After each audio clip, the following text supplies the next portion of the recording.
responders, kindly silence your cell phone, turn off your radio communication, and may I request everyone to pay attention. To start the techniques of this incident, kindly refer to Form ICS 202, the incident objectives. And to proceed this, may I call on our operations section chief for the current situation update. Good morning, responders.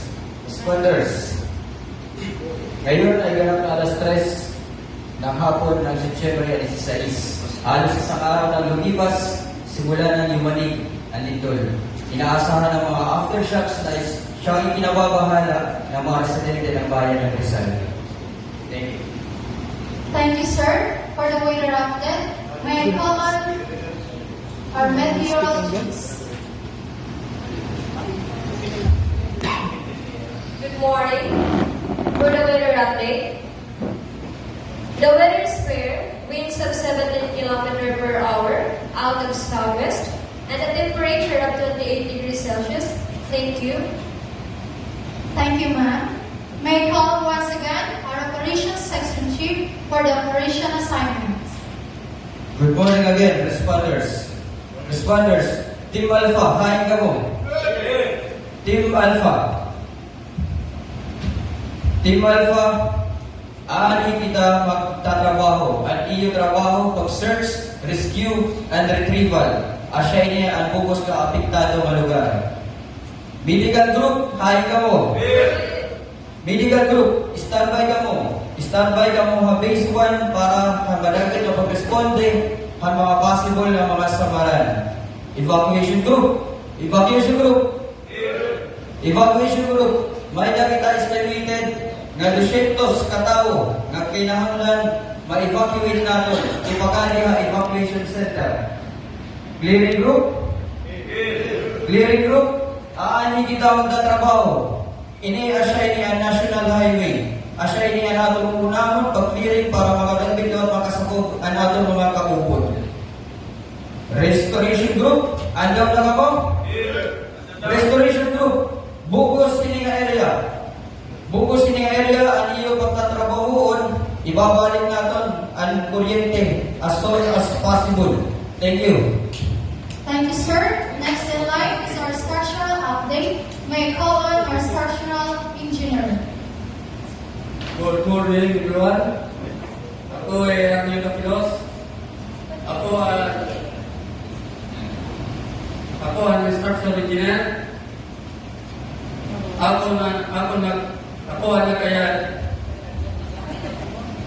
Hining mapa. Ako din nakita ko ang affected area. Upo dan iba nga mga structure. Tugadhan tulay, silahan, ngang karsada. Good luck. Thank you, sir. And now, may I call on our safety briefing, safety officer.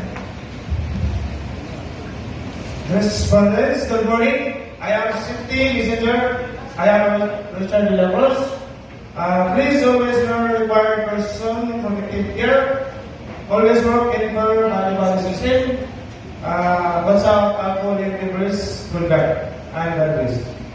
Alright, thank you, sir. And for the logistic concerns, may I call on our logistics section chief. Good morning, responders. I'm Mayan Chicardo, your logistics section chief.